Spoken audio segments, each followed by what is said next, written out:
प्रियमित्राणि, नमो नमः।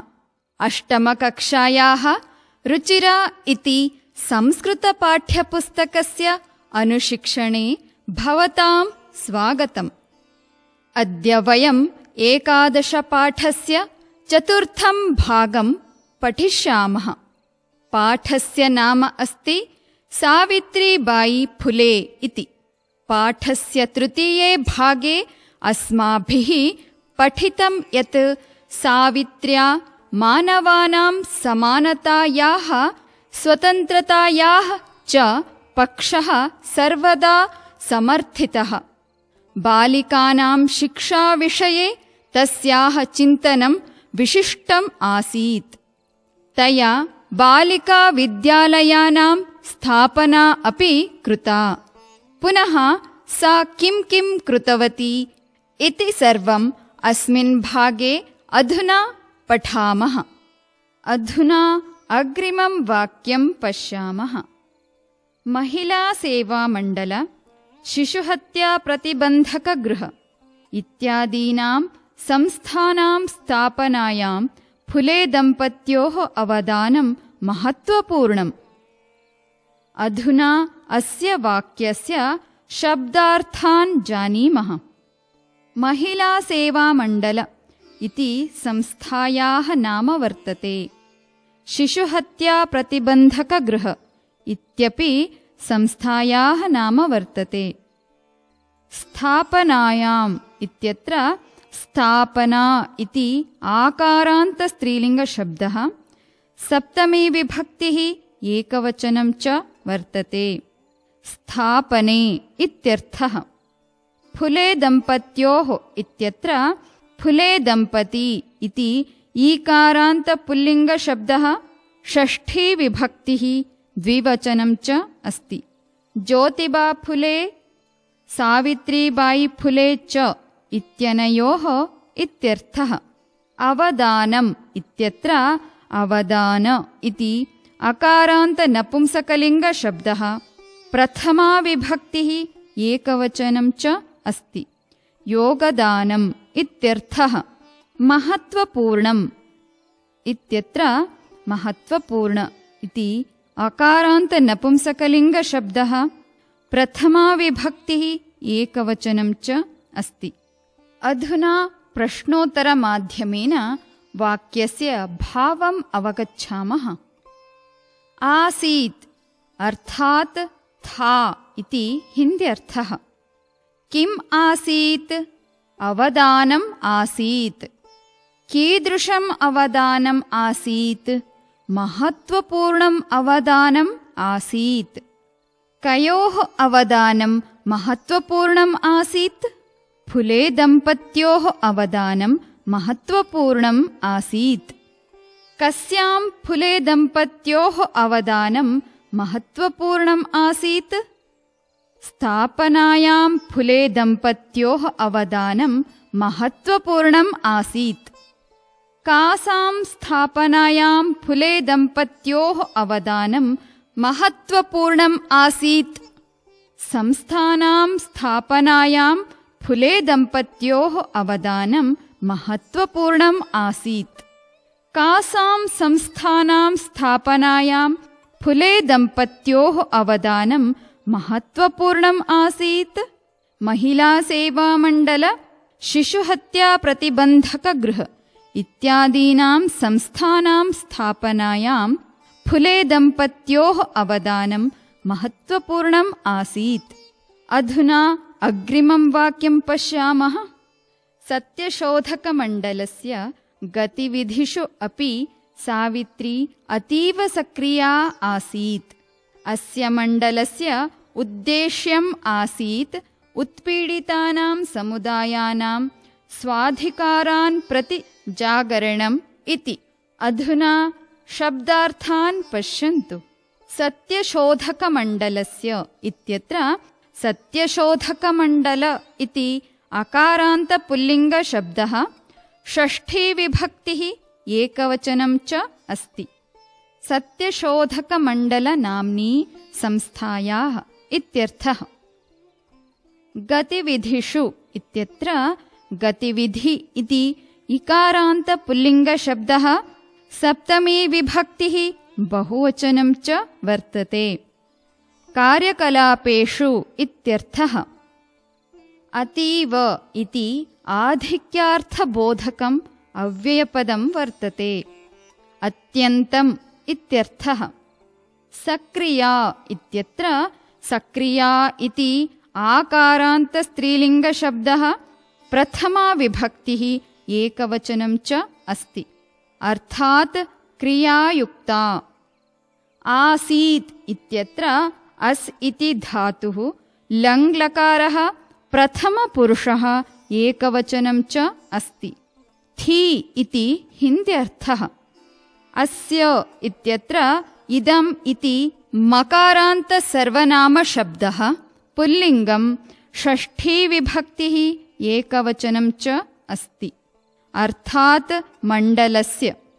मण्डलस्य इत्यत्र मण्डल इति अकारान्तपुल्लिङ्गशब्दः षष्ठी विभक्तिः एकवचनं च अस्ति, अर्थात् सत्यशोधकमण्डलस्य।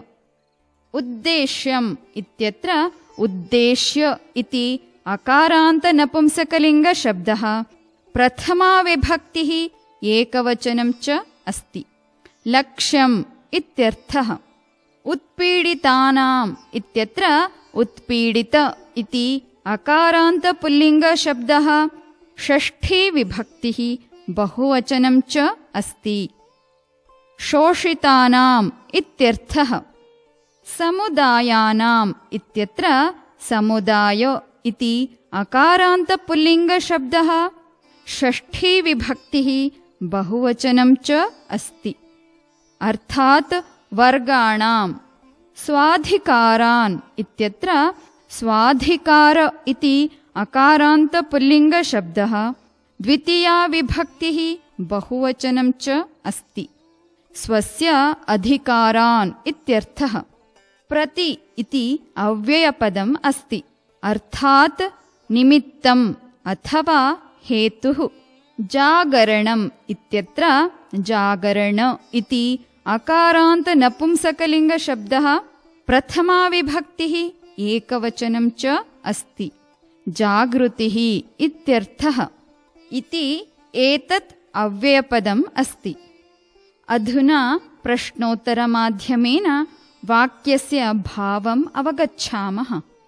आसीत् अर्थात् थी इति हिन्द्यर्थः।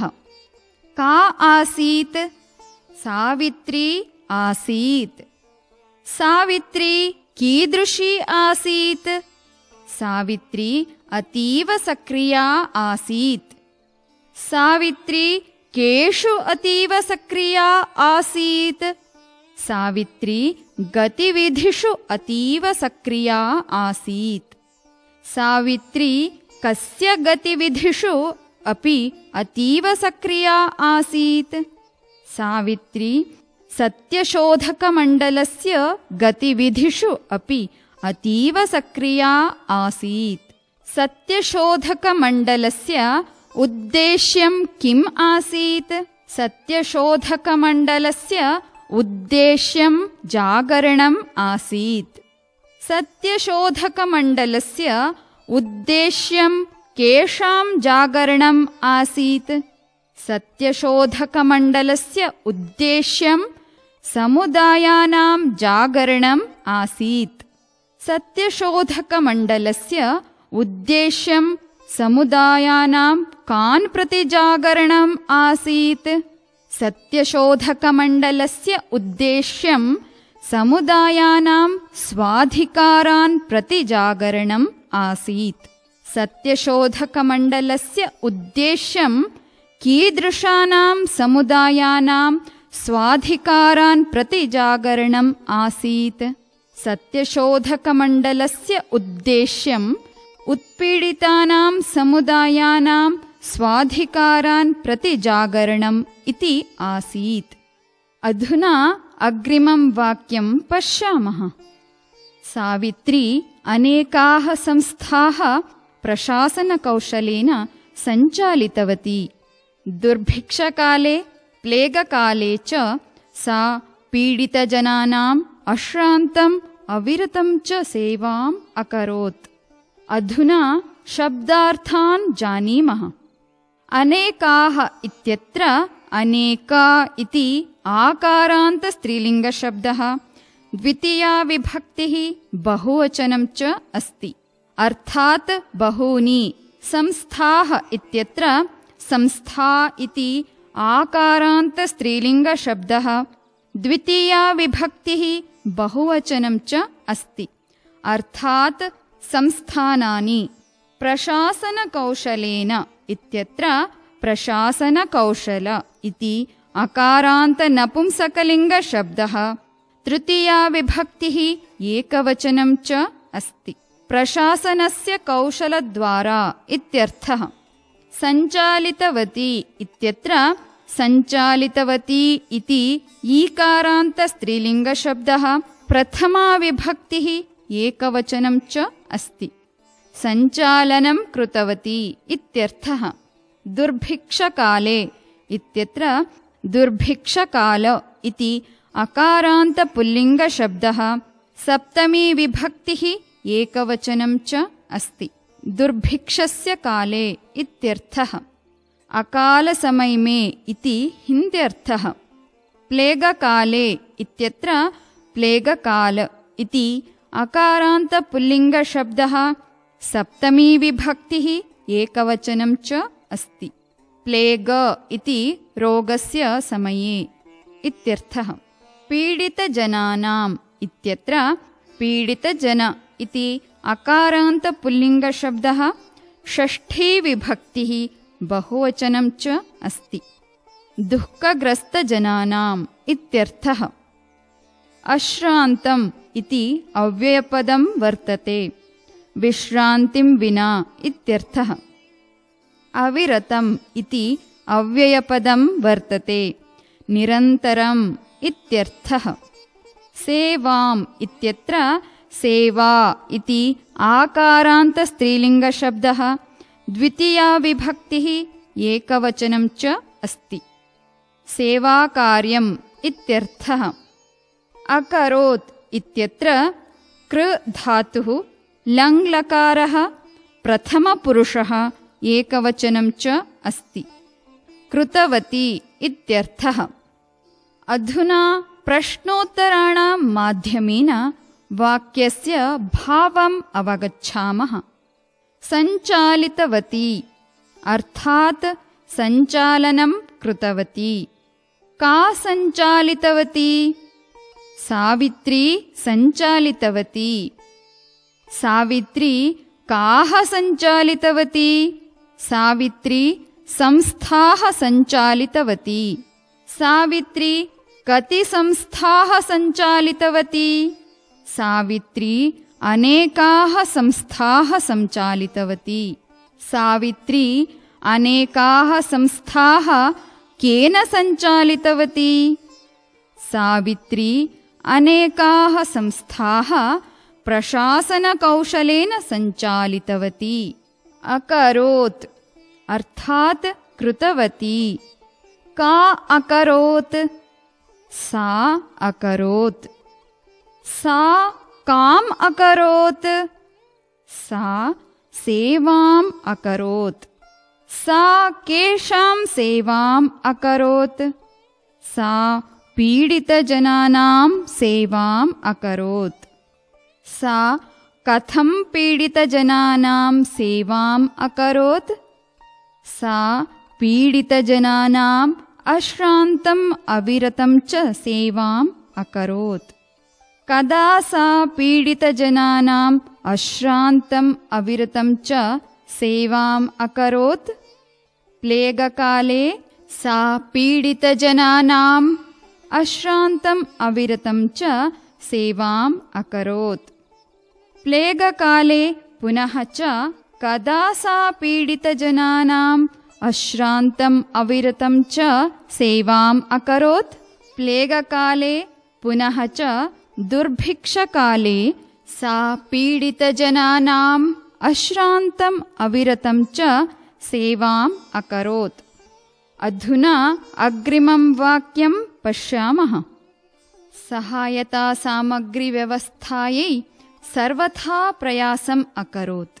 महारोगप्रसारकाले सेवारता सा स्वयम् असाध्यरोगेण ग्रस्ता 97-1800 ख्रीस्ताब्दे निधनं गता। अधुना शब्दार्थान् जानीमः। सहायतासामग्रीव्यवस्थायै इत्यत्र सहायतासामग्रीव्यवस्था इति आकारान्तस्त्रीलिङ्गशब्दः, चतुर्थी विभक्तिः, एकवचनं च अस्ति। अर्थात् सहायतासामग्र्याः व्यवस्थार्थम् इत्यर्थः। प्रयासम् इत्यत्र प्रयास इति अकारान्तपुल्लिङ्गशब्दः, द्वितीया विभक्तिः, एकवचनं च अस्ति। प्रयत्नम् इत्यर्थः। महारोगप्रसारकाले इत्यत्र महारोगप्रसारकाल इति अकारान्तपुल्लिङ्गशब्दः, सप्तमी विभक्तिः, बहुवचनं च अस्ति। महारोगस्य प्रसारसमये इत्यर्थः। सेवारता इत्यत्र सेवारता इति आकारान्तस्त्रीलिङ्गशब्दः, प्रथमा विभक्तिः, एकवचनं च अस्ति। सेवायां प्रवृत्ता इत्यर्थः। सा इत्यत्र तद् इति दकारान्तसर्वनामशब्दः, स्त्रीलिङ्गं, प्रथमा विभक्तिः, एकवचनं च अस्ति। अर्थात् सावित्री इत्यर्थः। असाध्यरोगेण इत्यत्र असाध्यरोग इति अकारान्तपुल्लिङ्गशब्दः, तृतीया विभक्तिः, एकवचनं च अस्ति। अर्थात् गम्भीररोगेण इत्यर्थः। ग्रस्ता इत्यत्र ग्रस्ता इति आकारान्तस्त्रीलिङ्गशब्दः, प्रथमा विभक्तिः, एकवचनं च अस्ति। प्रभाविता इत्यर्थः। ख्रीस्ताब्दे इत्यत्र ख्रीस्ताब्द इति अकारान्तपुल्लिङ्गशब्दः, प्रथमा विभक्तिः, एकवचनं च अस्ति। ईस्वीये वर्षे इत्यर्थः। निधनम् इत्यत्र निधन इति अकारान्तनपुंसकलिङ्गशब्दः, प्रथमा विभक्तिः, एकवचनं च अस्ति। मृत्युम् इत्यर्थः। गता इत्यत्र गता इति आकारान्तस्त्रीलिङ्गशब्दः, प्रथमा विभक्तिः, एकवचनं च अस्ति। प्राप्ता इति भावः। अधुना प्रश्नोत्तरमाध्यमेन वाक्यस्य भावम् अवगच्छामः। अकरोत् अर्थात् कृतवती। का अकरोत्? सावित्री अकरोत्। सावित्री कम् अकरोत्? सावित्री प्रयासम् अकरोत्। सावित्री कथं प्रयासम् अकरोत्? सावित्री सर्वथा प्रयासम् अकरोत्। किमर्थं सावित्री सर्वथा प्रयासम् अकरोत्?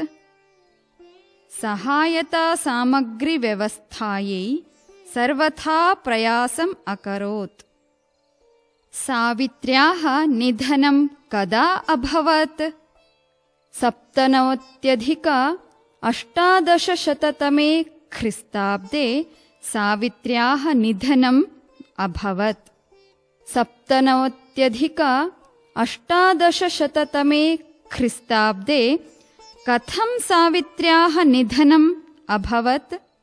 97-1800 ख्रीस्ताब्दे असाध्यरोगेण सावित्र्याः निधनम् अभवत्। किं कुर्वती सा असाध्यरोगेण ग्रस्ता जाता? सेवारता सा असाध्यरोगेण ग्रस्ता जाता। कदा सेवारता सा असाध्यरोगेण ग्रस्ता जाता? महारोगप्रसारकाले सेवारता सा असाध्यरोगेण ग्रस्ता जाता। वाक्ये सा इति सर्वनामपदं कस्य कृते प्रयुक्तम् अस्ति? वाक्ये सा इति सर्वनामपदं सावित्र्याः कृते प्रयुक्तम् अस्ति। अधुना अग्रिमं वाक्यं पश्यामः। साहित्यरचनया अपि सावित्री महीयते। तस्याः काव्यसङ्कलनद्वयं वर्तते। काव्यफुले सुबोधरत्नाकर चेति। भारतदेशे महिलोत्थानस्य गहनावबोधाय सावित्रीमहोदयायाः जीवनचरितम् अवश्यम् अध्येतव्यम्। अधुना एतेषां वाक्यानां शब्दार्थान् जानीमः। साहित्यरचनया इत्यत्र साहित्यरचना इति आकारान्तस्त्रीलिङ्गशब्दः, तृतीया विभक्तिः एकवचनं च अस्ति। अर्थात् साहित्यस्य रचनाद्वारा। महीयते इत्यत्र मह इति धातुः लट् लकारः प्रथमपुरुषः एकवचनं च अस्ति। सम्मानिता भवति अथवा प्रसिद्धा अस्ति इत्यर्थः। तस्याः इत्यत्र तद् इति दकारान्तसर्वनामशब्दः, स्त्रीलिङ्गं, षष्ठीविभक्तिः एकवचनं च अस्ति। सावित्र्याः इत्यर्थः। काव्यसङ्कलनद्वयम् इत्यत्र काव्यसङ्कलनद्वय इति अकारान्तनपुंसकलिङ्गशब्दः, प्रथमा विभक्तिः एकवचनं च अस्ति। अर्थात् द्वे काव्यसङ्कलने इत्यर्थः। काव्यफुले इति काव्यग्रन्थस्य नाम वर्तते। सुबोधरत्नाकर इति काव्यग्रन्थस्य नाम अस्ति। भारतदेशे इत्यत्र भारतदेश इति अकारान्तपुल्लिङ्गशब्दः, सप्तमी विभक्तिः एकवचनं च अस्ति। अर्थात् भारते। महिलोत्थानस्य इत्यत्र महिलोत्थान इति अकारान्तनपुंसकलिङ्गशब्दः, षष्ठी विभक्तिः एकवचनं च अस्ति। महिलानां कल्याणस्य इत्यर्थः। गहनावबोधाय इत्यत्र गहनावबोध इति अकारान्तपुल्लिङ्गशब्दः, चतुर्थी विभक्तिः एकवचनं च अस्ति। गहनतया ज्ञातुम् इत्यर्थः। सावित्रीमहोदयायाः इत्यत्र सावित्रीमहोदया इति आकारान्तस्त्रीलिङ्गशब्दः, षष्ठी विभक्तिः एकवचनं च अस्ति। अर्थात् आदरणीया सावित्र्याः। जीवनचरितम् इत्यत्र जीवनचरित इति अकारान्तनपुंसकलिङ्गशब्दः, प्रथमा विभक्तिः एकवचनं च अस्ति। जीवनवृत्तम् इत्यर्थः। अवश्यम् इति अव्ययपदं वर्तते। निश्चयेन इत्यर्थः। अध्येतव्यम् इत्यत्र अध्येतव्य इति अकारान्तनपुंसकलिङ्गशब्दः, प्रथमा विभक्तिः एकवचनं च अस्ति। पठितव्यम् अथवा ज्ञातव्यम् इत्यर्थः। अधुना प्रश्नोत्तराणां माध्यमेन वाक्यस्य भावम् अवगच्छामः। महीयते अर्थात् प्रसिद्धा अस्ति। का महीयते? सावित्री महीयते। सावित्री कया महीयते? सावित्री साहित्यरचनया महीयते। सावित्र्या किं रचितम् अस्ति? सावित्र्या काव्यसङ्कलनं रचितम् अस्ति। सावित्र्या कति काव्यसङ्कलनानि रचितानि? सावित्र्या काव्यसङ्कलनद्वयं रचितम्। सावित्र्या किं नाम काव्यसङ्कलनद्वयं रचितम्। सावित्र्या काव्यफुले सुबोधरत्नाकर इति च काव्यसङ्कलनद्वयं रचितम्। वाक्ये तस्याः इति पदं कस्याः कृते प्रयुक्तम् अस्ति? वाक्ये तस्याः इति पदं सावित्र्याः कृते प्रयुक्तम् अस्ति। अध्येतव्यम् अर्थात् पठनीयम् अथवा ज्ञातव्यम्। किम् अध्येतव्यम्? जीवनचरितम् अध्येतव्यम्। किं जीवनचरितम् अवश्यम् अध्येतव्यम्? आम्, जीवनचरितम् अवश्यम् अध्येतव्यम्। कस्याः जीवनचरितम् अवश्यम् अध्येतव्यम्? सावित्री महोदयायाः जीवनचरितम् अवश्यम् अध्येतव्यम्। किमर्थं सावित्री महोदयायाः जीवनचरितम् अवश्यम् अध्येतव्यम्?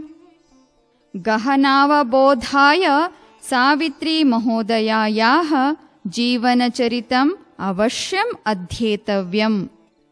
कस्य गहनावबोधाय सावित्री महोदयायाः जीवनचरितम् अवश्यम् अध्येतव्यम्?